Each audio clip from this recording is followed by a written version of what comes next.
PM sir इतना करीबी से हॉकी को फॉलो करते हैं, उनको ये भी पता था कि हम हरमन को सरपंच बोलते हैं।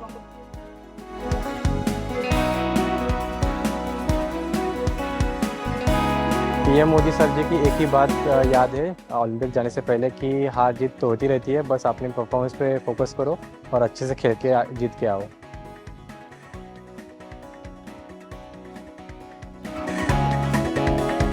मैच के बाद ही उनका कॉल भी जैसे मुझे आया तो काफ़ी अच्छा लगा, उन्होंने बहुत प्रोत्साहित किया।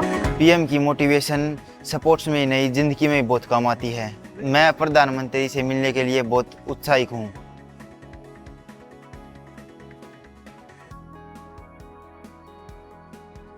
सर जो तरीके से मोटिवेट करता है वो स्पोर्ट्समैन है और जिंदगी में भी बहुत बड़ा काम आता है। तो मैं आज सर से मिलने के लिए बहुत ही ज़्यादा एक्साइटेड।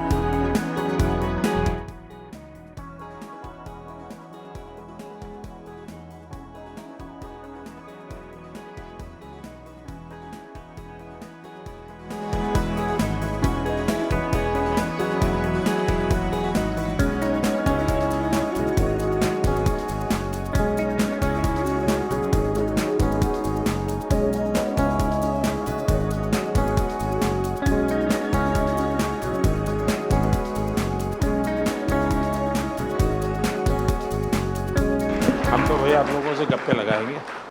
अच्छा, आप में से कितने हैं जो हार करके आए हैं?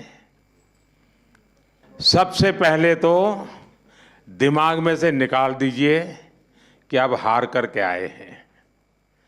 आप देश का झंडा ऊंचा करके आए हैं और आप कुछ सीख करके गए हैं।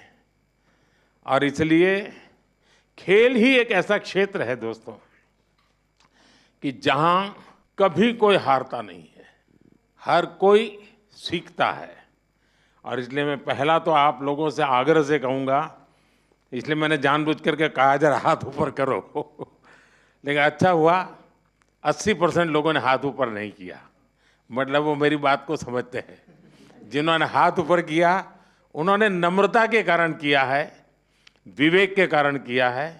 लेकिन मैं उनसे भी आग्रह करूँगा कि हमें ये सोचना नहीं है कि हम पीछे रह गए हैं, हम बहुत कुछ सीख करके आए हैं। तो मेरी बात आपको मंजूर है? ऐसे नहीं, जोर से बताइए, खिलाड़ी है आप तो। अच्छा, मैं तो कुछ जानना चाहता हूं भैया। जो मैदान में आपने किया वो तो पूरी दुनिया ने देखा, मैदान के सिवाय क्या क्या किया वो बताइए। दुनिया के कई प्लेयरों से दोस्ती हुई होगी, बहुत कुछ जाना होगा, आपको लगा होगा यार हमारे यहाँ भी ऐसा होता तो अच्छा होता, ऐसा कुछ हुआ होगा ना? तो मैं ऐसा कुछ सुनना चाहता हूँ आप लोगों से। कौन बताएगा? जी सर, सबसे पहले नमस्ते आपको। एंड लक्ष्य को जब मैं पहली बार मिला तो इतना छोटा था आज काफ़ी बड़ा हो गया। जैसा कि टूर्नामेंट मेरा रहा, काफ़ी लंबे मैचेस रहे वहाँ पे शुरुआत के दिन से। तो मेरा ज़्यादा करके मेरा फोकस मैचेस पे रहता था। बट ये जब भी हमें फ्री टाइम मिलता था हम लोग सबके साथ डिनर करने जाते थे और काफ़ी सारे एथलीट्स वहाँ पे मिले जिनको देख के आई थिंक काफ़ी कुछ सीखा और हमने उनके साथ एक डाइनिंग रूम शेयर किया। आई थिंक वो एक बड़ी बात थी। एंड आई थिंक और जो वो वहाँ का माहौल था, आई थिंक ये मेरा सबसे पहला ओलंपिक्स था और जो मैं एक्सपीरियंस किया वहाँ पे वो काफ़ी अच्छा था। जैसे कि इतने बड़े स्टेडियम में खेलना, इतना क्राउड आपको देख रहा है, तो फर्स्ट 2-3 मैचेस में थोड़ा नर्वस भी था। बट जैसे ही टूर्नामेंट चलता गया मेरा वो बेटर होता गया। बट आई थिंक मेरे लिए एक बहुत बड़ा भाई तुम तो देवभूमि से हो, लेकिन आपको मालूम है अब इस बार आप एकदम से सेलिब्रिटी बन गए हो। जी सर, मेरा मैचेस के टाइम तो मैं फ़ोन प्रकाश सर ने ले लिया था और बोला कि कि अभी जब तक मैचेस नहीं हो जाते तब तक फ़ोन नहीं मिलेगा। बट यस, उसके बाद आई थिंक काफ़ी लोगों ने सपोर्ट दिया। बट मैं यही कहना चाहूँगा, मेरा एक अच्छा लर्निंग एक्सपीरियंस था। थोड़ा हार्ट ब्रेकिंग भी था कि मैं इतने क्लोज आके रह गया। बट मैं आगे आने वाले टाइम में और बेटर करूँगा अपना तो रिजल्ट। प्रकाश सर इतने डिसिप्लिन स्ट्रिक्ट थे, तो अगली बार मैं उन्हीं को भेजूंगा। ज़रूर सर, ज़रूर।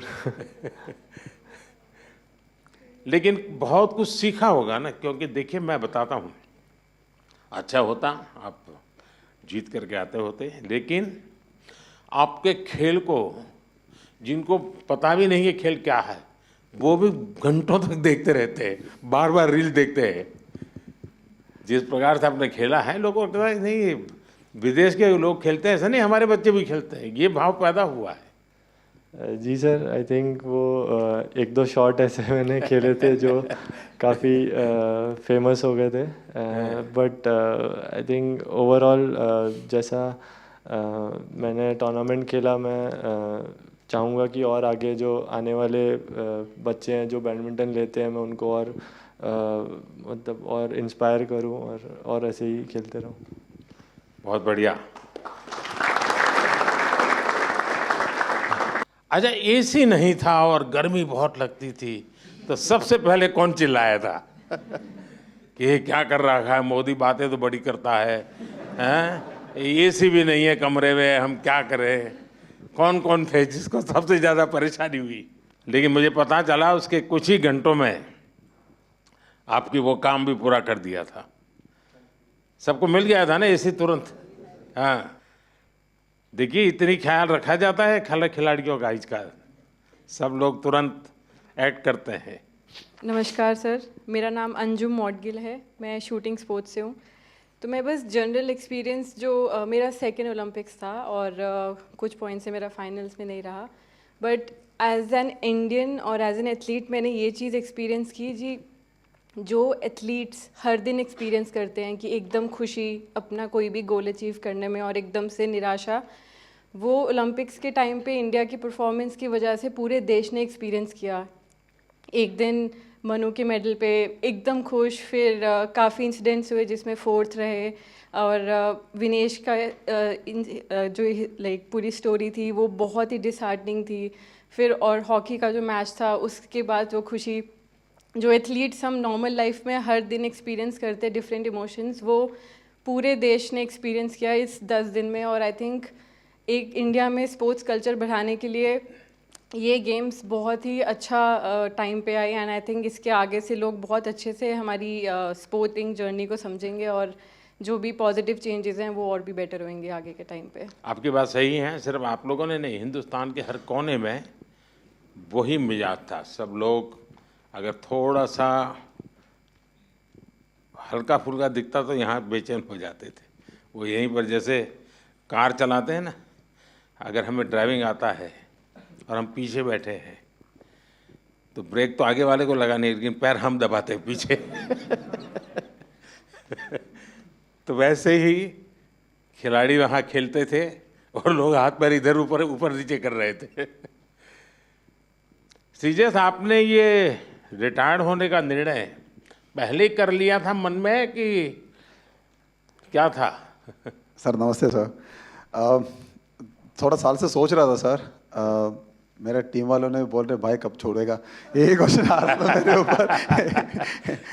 बट मुझे ऐसा लग रहा था सर, मैंने 2002 में पहले बार कैंप में गया और 2004 में फर्स्ट इंटरनेशनल खेला जूनियर टीम में, तब से खेल के आ रहा हूँ। तो मैंने सोचा 20 साल से अपना देश के लिए खेल रहा हूँ तो एक अच्छा प्लेटफॉर्म से रिटायरमेंट लेना है।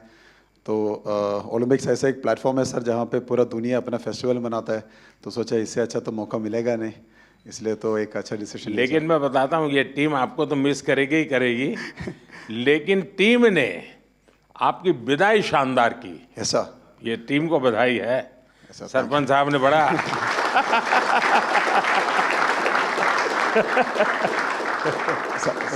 सच में सर ऐसे एक हम सपना ही देख सकता है सर, क्योंकि हमारे लिए थोड़ा हार्ड था जब हम लोग सेमीफाइनल हार गए थे, क्योंकि ये टीम इस बार जब पेरिस के लिए गया था हमारा उम्मीद इतना था कि हम लोग फाइनल खेलेगा या गोल्ड के लिए हम लोग लायक है।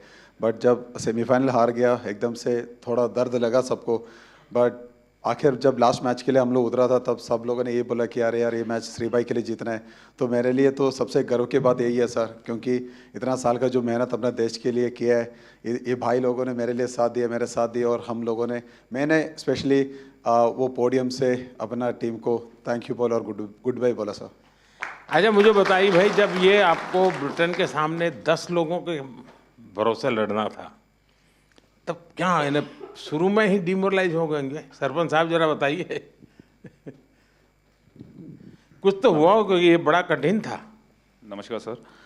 जी बिल्कुल सर, काफ़ी कठिन था क्योंकि पहले ही क्वार्टर में गार्ड हो गया था हमारे प्लेयर को, एंड बट आई थिंक जो कोचिंग स्टाफ है हमारे, उन्होंने काफ़ी हेल्प की है हमारी, और हम विजुअलाइज करते थे कि हर सिचुएशन को, क्योंकि ओलंपिक में कुछ भी हो सकता है सर, सरप्राइजली। तो हमारा माइंडसेट था कि अगर हम ऐसी कोई सिचुएशन आती भी है, जो हमारे प्लान्स हैं, हम उस पर स्टिक रहेंगे। और सारी टीम का जोश और बढ़ गया सर, क्योंकि जीबी के साथ हमारा थोड़ा रहता है कि थोड़ा फाइट भी होती रहती है। तो वो मेंटालिटी थी कि इनसे 150 साल से चली आ रही है। हाँ सर, वही सर, हम परंपरा निभा रहे थे। तो बिल्कुल ये सर और था कि मन में कि नहीं, हम ये मैच जीतेंगे आज।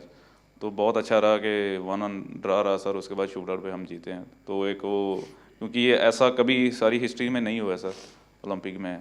एंड एक और खुशी की बात थी कि हमने जो ऑस्ट्रेलिया को हराया सर, वो भी हमारे लिए बहुत बड़ी बात थी कि 52 ईयर्स के बाद हमने बड़े प्लेटफॉर्म में ऑस्ट्रेलिया को हराया। वैसे भी आपने सारे रिकॉर्ड तोड़े हैं 52 साल के। जी जी सर, 2 बार ओलंपिक में बार लगातार, ये भी बहुत बड़ा काम है। जी सर। आप तो भाई यंगेस्ट से नमस्ते सर जी। हैं, सब कहते होंगे तो थे जी। ये मत करो वो मत करो, और आप थोड़े डर जाते होंगे। इस कम उम्र में जी बहुत बुरा समय देखा जी मैंने। तो मेरे मम्मी पापा 10 साल के छोड़ के चले गए थे, देश को सौंप गए थे। फिर बस यही सपना था कि उनका ओलंपिक में मेडल लाए, और मेरा भी यही सपना भाई ओलंपिक में मेडल देना देश को। तो बस यही सोच के प्रैक्टिस करते रहे, और टॉप्स और साई और रेसलिंग फेडरेशन WFI का भी बहुत योगदान रहा जी इस मेडल में। अभी मूड क्या है? अब बहुत अच्छा है, अच्छा लग रहा है। कोई पसंद की चीज़ घर आके खाई कि नहीं खाई? अभी तो घर गए ही नहीं जी। घर गए नहीं? हाँ जी। हमें बोलते तो हम बर्फा देते कुछ भाई। घर जाके चूर में खाएंगे जी। अच्छा। अच्छा, जैसे हमारे सरपंच साहब का निकनेम है, ऐसे आप में से और कौन है जिसके ऐसे ही निकनेम है? प्रणाम सर, मैं श्रेयसी सिंह हूँ और वर्तमान में बिहार से विधायक भी हूँ। तो सब टीम के सब लोग विधायक दीदी का विधायक कहते हैं। जी सर। तो सरपंच भी है, विधायक भी है। अच्छा, आप में से मैंने देखा है कि इन दिनों काफ़ी समय मोबाइल पर चिपके रहते हैं, ऐसा है क्या? सही है मेरी जानकारी? रील्स देखते हैं और रील बनाते हैं। हाँ, रील बना रहे हैं ना? कितने लोग हैं जो रील्स बना रहे हैं? सर एक्चुअली मैं एक मैसेज देना चाहूँगा, क्योंकि सारी टीम ने, हमने डिसाइड किया था कि थ्रू आउट द ओलंपिक हम मोबाइल फ़ोन यूज़ नहीं करेंगे। वाह, शाबाश, ये बहुत बढ़िया काम किया। तो बिल्कुल सर, क्योंकि सर अगर कोई अच्छे कमेंट आ रहे हैं चाहे बुरे कमेंट आ रहे हैं, दोनों इफेक्ट करते हैं। तो हमारा माइंड सेट था कि हम एज ए टीम हमने डिसाइड किया कि हम बिल्कुल सोशल मीडिया यूज़ नहीं करेंगे। ये अच्छा तो किया आप लोगों ने। जी सर। अब मैं चाहूँगा कि देश के नौजवानों को भी आप ये बताएं जी बिल्कुल सर, कि उससे जितना दूर रहे अच्छा ही है, वरना ज़्यादा लोग उसी में उनका समय जाता है, उसी में फंसे रहते हैं। आप बेटा बहुत निराश लग रही हो। हाँ जी सर, पहली बार गई थी और मैं मतलब 1-1 से हार गई थी बाउट, और मगर उससे जीत जाती तो मैं फाइनल तक जाती, गोल्ड भी ला सकती थी, पर वो मेरा बैड लक था, दिन अच्छा नहीं था, तो सर मैं लूज हो गई। कोई, अभी तो उम्र बहुत छोटी है बेटा, बहुत करना है। हाँ जी सर। और हरियाणा की मिट्टी ऐसी है, करके दिखाओगी। हाँ जी सर। प्रधानमंत्री जी नमस्कार। मुझे लगता है कि इस बार हमारी पूरी कंटिंजेंट में जो इंजरीज हुई थी वो काफ़ी कम थी, 1 या 2 सीरियस इंजरी थी। पर नहीं तो यूजुअली क्या होता है कि सब गेम्स में से 3-4 मेजर इंजरी होती है जिनकी ऑपरेशन करनी पड़ती है, पर इस बार फॉर्चुनेटली सिर्फ 1 था, तो वो अच्छी बात थी। एक सीखने का था कि जब भी ओलंपिक के जो विलेज में जो पॉलीक्लिनिक रहता है उसमें थोड़ी फैसिलिटीज़ रहती है, पर इस बार हमने सब जो फैसिलिटीज़ थी वो हमारे विलेज में ही, हमारे बिल्डिंग में ही रखी थी, और इसलिए काफ़ी एथलीट जो थे वो उनका जो कुछ भी रिकवरी करना था, इंजरी मैनेजमेंट करना था, प्रेपरेशन भी जो करना था, वो बहुत ही आसानी से कर सके। आई थिंक बहुत सारे एथलीट को वो वो प्रेफरेबल था, और आई थिंक उससे एटलीस्ट वो कॉन्फिडेंस था कि हमारे पास सब कुछ है। आई थिंक इससे भी फ्यूचर में भी ऐसे ही हम करते गए तो हम सपोर्ट दे सकेंगे हमारे एथलीट को। देखिए साहब, डॉक्टर ने मुझे बहुत महत्वपूर्ण बात बताई कि इस बार हमारी टीम में पहले की तुलना में मिनिमम इंजरीज थी। इंजरी कम हुई है, इसका मतलब है कि खेल की हर चीज़ में आपकी एक्सपर्टाइज आ गई है। इंजरी होने का कारण वही होता है कि हमें खेल के संबंध में कुछ हमारा अज्ञान होता है जो हमें खुद को कभी कभी डैमेज कर देता है। ये सिद्ध हो रहा है कि आप लोगों ने खुद अपने आप को तैयार किया है, और छोटे मोटे जर्क आए भी, कठिनाई आई तो भी आपके बॉडी को आपने ऐसा बनाया है कि आप मेजर इंजरी से बच गए हैं। तो मैं पक्का मानता हूँ आप लोगों ने काफ़ी ट्रेन किया होगा अपनी बॉडी को, काफ़ी मेहनत की होगी, तब जाके ये हुआ होगा। तो इसके लिए तो आप सब बधाई के पात्र हैं। साथियों, मेरे साथ हमारे मनसुख भाई मांडविया जी हैं, खेल राज्य मंत्री बहन रक्षा खड़से जी हैं, हमारी खेल जगत में जिन्होंने देश का नाम रोशन किया पीटी उषा जी हैं। पेरिस से आप सब वापिस आए हैं। आप सबका और आप सबके साथियों का भी मेरे यहाँ हृदय से बहुत बहुत स्वागत है। मैंने जिस उमंग से आपको पेरिस के लिए विदाई दी थी, उतने ही उमंग से मैं आज आपका फिर से स्वागत कर रहा हूं। और इसका कारण ये नहीं है कि कोई मेडल का टैली कितना हुआ, उसका कारण ये होता है कि विश्व भारत के खिलाड़ियों की तारीफ कर रहा है। उनके हौसले, उनके डिसिप्लिन, उनके बिहेवियर, मेरे कानों पर सब जगह से बातें आती हैं, और ये सुनता हूँ तो बड़ा गर्व होता है जी कि मेरे देश के खिलाड़ी मेरे देश के लिए ही खेलते हैं। मेरे देश के नाम को रत्ती भर भी खरोच आ जाए, ये मेरा देश का एक भी खिलाड़ी नहीं चाहता है, और यही हमारी सबसे बड़ी पूंजी है। और उसके लिए ये पूरी टीम बहुत बहुत बधाई के पात्र है। साथियों, आप सबने पूरी दुनिया में भारत के तिरंगे की स्थान बढ़ा करके देश वापस लौटना और मेरे निवास पर आपका स्वागत करने का मुझे अवसर मिलना, मैं इसे मेरा अपना गौरव मानता हूँ। और पेरिस जाने से पहले जो जाते हैं उनको भी पता होता है कि हमें अपना बेस्ट देना है, और मैंने हमेशा यही कहा है सबको कि आपको अपना बेस्ट देना है, और आपने दिया है। दूसरी बात है, हमारे खिलाड़ी उम्र में बहुत छोटे हैं और अभी से ये अनुभव मिला है, तो आगे हमारे पास एक लंबी समय है अधिक अचीव करने का, और वो आप जरूर करेंगे। इस अनुभव का लाभ देश को मिलेगा। साथियों, पेरिस ओलंपिक्स भारत के लिए कई मायनों में ऐतिहासिक रहा है। इस ओलंपिक्स में देश के लिए जो रिकॉर्ड्स बने, वो देश के कोटि कोटि नौजवानों को प्रेरणा देंगे।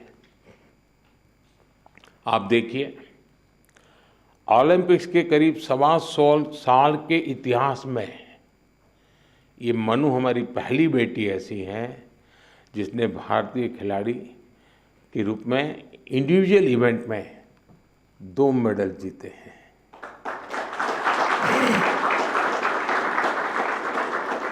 हमारा नीरज पहला ऐसा भारतीय खिलाड़ी है जिन्होंने इंडिविजुअल इवेंट में गोल्ड और सिल्वर जीते। हॉकी में भारत ने 52 साल बाद लगातार 2 बार मेडल जीते कंटिन्यूसली। अमन ने केवल 21 साल की उम्र में मेडल जीत करके देश को बिल्कुल इतना प्रसन्न कर दिया है।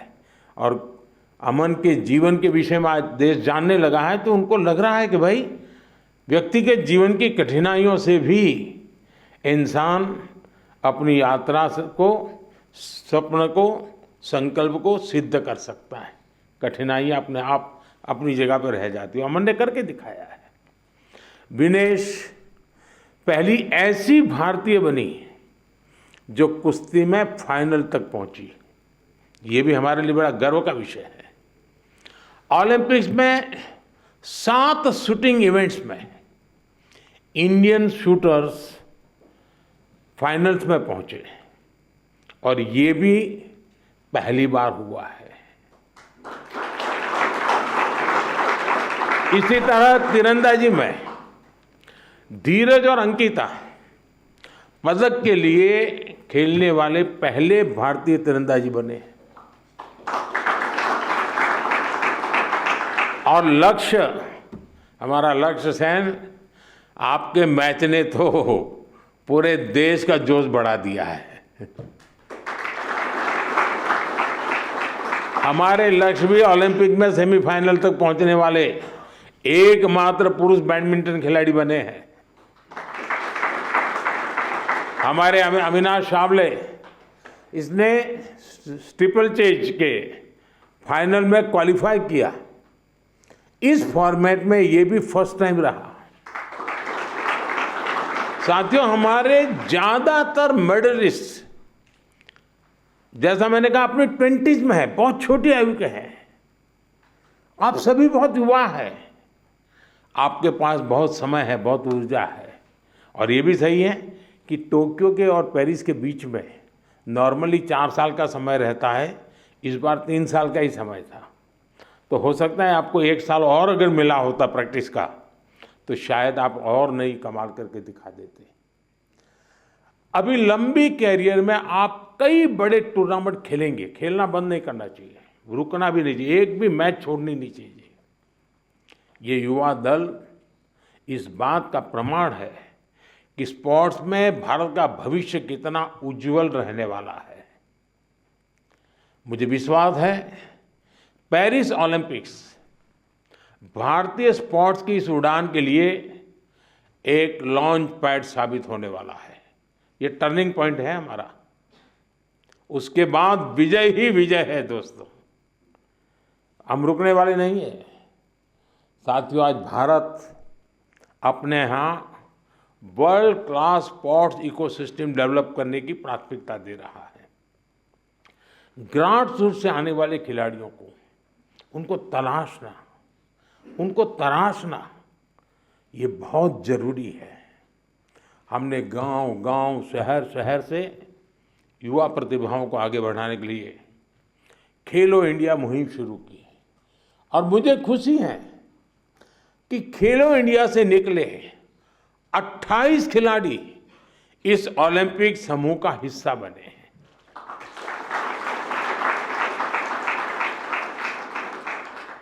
अमन है, अनंतजीत है, धीरज है, सर्वजोत है, इन सब ने खेलो इंडिया एथलीट के रूप में अपनी जर्नी शुरू की थी।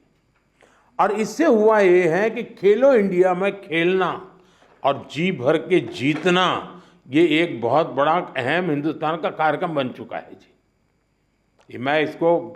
मैं मानता हूँ मैं खेलो इंडिया को और तवज्जो देनी है और ताकत देनी है। उसी में से हमें अच्छे नए होनहार खिलाड़ी मिलने वाले हैं। आपकी तरह ही खेलो इंडिया एथलीट्स की एक बड़ी फौज देश के लिए तैयार हो रही है। हमारे खिलाड़ियों को सुविधाओं और संसाधनों की कमी न पड़े, ट्रेनिंग में दिक्कत ना आए, इसके लिए बजट भी लगातार बढ़ाया जा रहा है। सबको पता है कि किसी भी खिलाड़ी के लिए ज्यादा से ज्यादा कंपटीशन में हिस्सा लेना कितना आवश्यक है। मुझे संतोष है कि ओलंपिक्स से के पहले आपको अनेकों इंटरनेशनल कंपटीशन का एक्सपोजर मिला है। इतने सारे कोच और एक्सपर्ट्स, डाइट, उपकरण और कोचिंग, सब पर इतनी बारीकी से ध्यान, वर्ल्ड क्लास फैसिलिटीज देने का प्रयास, इस तरह की सुविधाओं के बारे में हमारे यहाँ पहले सोचा नहीं जाता था। खिलाड़ी अपने नसीब पर मेहनत करता था, देश के लिए कुछ करके आता था, लेकिन अब एक पूरी इकोसिस्टम बनी है।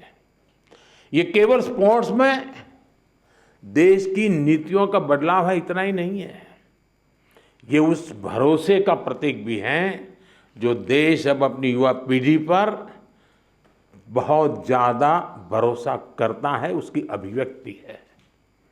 साथियों, आप सब देश के युवाओं के लिए बहुत बड़ी प्रेरणा है।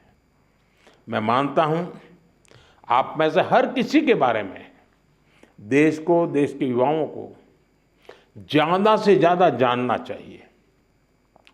यहाँ भी मेरी इच्छा है कि मैं हर किसी का नाम लेकर उसकी चर्चा करूं, विशेषकर हमारी बेटियां। पिछली बार की तरह इस बार भी बेटियों ने ही ओलंपिक में भारत की जीत का श्री गणेश किया है। मनु को जिस तरह पिछली बार तकनीकी कारणों से निराश होना पड़ा था, फिर उन्होंने जो वापसी की, अंकिता ने जिस तरह सीजन का अपना सर्वश्रेष्ठ प्रदर्शन किया, मनिका बत्रा और श्रीजा अकोला ने भी सबका ध्यान खींचा है।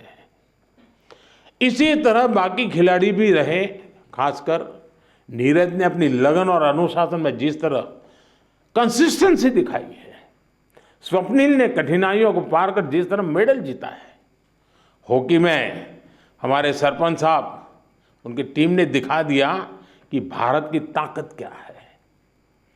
PR श्रीजेश ने ये बता दिया कि द बॉल क्यों है, जो मेडल जीता या जो एक पॉइंट या कुछ सेकंड से चूका, उस सब ने एक ही संकल्प दोहराया, ये सिलसिला गोल्ड से पहले नहीं रुकेगा।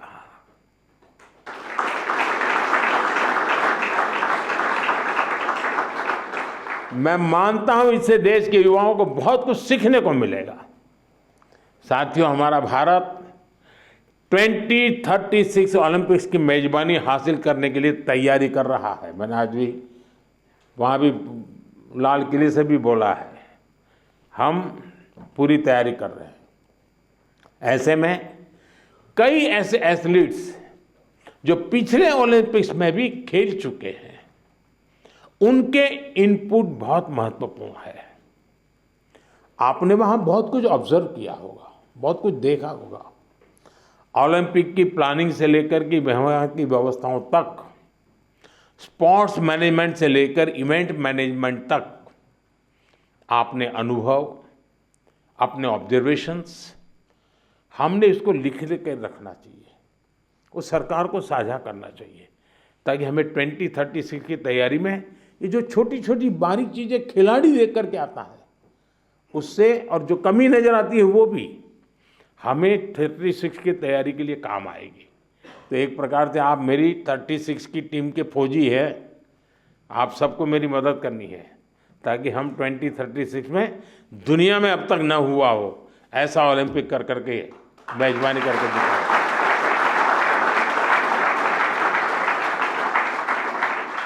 मैं चाहूँगा कि खेल मंत्रालय इसके लिए एक ड्राफ्ट बनाए और सभी खिलाड़ियों से उनके डिटेल में फीडबैक लें, उनके सुझाव लें, तो हम जरूर तैयारी अच्छी तरह कर पाएंगे। साथियों, भारतीय स्पोर्ट्स में और कैसे इम्प्रूवमेंट हो सकता है, इससे आइडियाज भी, जो चीज़ खिलाड़ी बता सकता है ना, जो चीज़ कोच बता सकता है, वो हम मैनेजर लोग नहीं बता सकते जी। और इसलिए आप लोगों के इनपुट बहुत ज़रूरी है, आपके आइडियाज़ बहुत ज़रूरी है। आप पर भविष्य के खिलाड़ियों को मोटिवेट करने, उन्हें आगे बढ़ाने का भी दायित्व है। और लोग तैयार होने चाहिए, आगे बढ़ने चाहिए। आप सोशल मीडिया स्पेसेस पर युवाओं से जुड़ सकते हैं और जुड़ते भी हैं, करते भी हैं, बातें उनको प्रेरित करें। खेल मंत्रालय और दूसरी संस्थाएं भी इस तरह से इंटरेक्शन सेशन आयोजित करवा सकती हैं अलग अलग ग्रुप के लोगों के साथ। तो ये लोग अपना अनुभव शेयर करेंगे। मेरे सामने शायद बोलते नहीं हैं, लेकिन बाहर तो बहुत कुछ बोल सकते हैं ये लोग। साथियों, आप सबसे मुझे मिलने का अवसर मिला, और जब आप आए और मैं आपको ऐसे ही जाने दूं तो फिर बात अधूरी रह जाएगी। और इसलिए मैं तो कुछ न कुछ आपके जिम्मे काम छोड़ने ही वाला हूँ। और पहले भी जब भी मैंने आपको कुछ कहा है, आपने जरूर उसको पूरा करने का प्रयास किया है। देखिए, जो साथी टोक्यो ओलंपिक के बाद आए थे, उन्होंने मैंने स्कूलों में जाने और युवाओं से मिलने का आग्रह किया था, और उन्होंने किया था, उसका लाभ भी हुआ है। आज देश पर्यावरण की रक्षा के लिए एक पेड़ माँ के नाम अभियान चला रहा है। मैं आप सबसे कहूँगा, आप भी उससे जुड़े, अपनी माँ को लेकर के एक पेड़ लगाइए। पेरिस को भी याद कीजिए और पेड़ लगाइए। अगर माँ नहीं है तो माँ की तस्वीर लेकर के खड़े रहिए और पेड़ लगाइए। आप में से ज़्यादातर खिलाड़ी गांव की पृष्ठभूमि से हैं, सामान्य परिवार की पृष्ठभूमि से हैं। आपने पेरिस में भी देखा है, और इस बार के पेरिस के ओलंपिक की विशेषता थी, वो पर्यावरण को प्रमोट कर रहे थे। उन्होंने एनवायरनमेंट फ्रेंडली सारा वहाँ पर इकोसिस्टम डेवलप किया था। आप भी अपने गांव जाए तो वहाँ के लोगों को नेचुरल फार्मिंग, प्राकृतिक खेती, केमिकल फ्री खेती, हमारी धरती माता की भी रक्षा हमको करनी है, ये बात उनको बताइए। और इन सब के साथ दूसरे नौजवान साथियों को स्पोर्ट्स के जुड़ने के लिए, फिटनेस के लिए उनको प्रेरित करना चाहिए। फिटनेस की तरफ आप ही उनको गाइड कर सकते हैं, और मैं मानता हूं कि इससे बहुत बड़ा लाभ होगा। साथियों, मुझे विश्वास है आप सब सदा सर्वदा देश का नाम रोशन करेंगे। विकसित भारत की हमारी यात्रा युवा प्रतिभाओं की सफलता से और ज़्यादा खूबसूरत बनने वाली है। इसी कामना के साथ मेरी फिर से एक बार आप सबको बहुत बहुत शुभकामनाएं हैं। मेरे लिए आप सब अचीवर हैं। आप में से कोई ऐसा नहीं है जिसने कुछ अचीव नहीं किया है। और जब मेरे देश से ऐसे नौजवान कुछ अचीव करके आते हैं ना, तो उसी के भरोसे देश भी अचीव करने की तैयारी कर लेता है। बहुत बहुत बधाई, बहुत बहुत शुभकामनाएं दोस्तों। Thank you.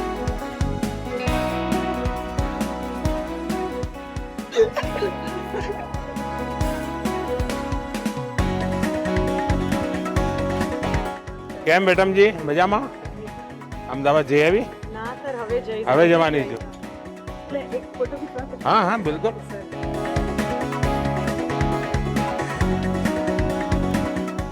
सबसे बहुत छोटी एथलीट है हमारी, 14 साल की, पहली बार कंटीजेंट। उस दिन मेरा परिचय हुआ था। हाँ।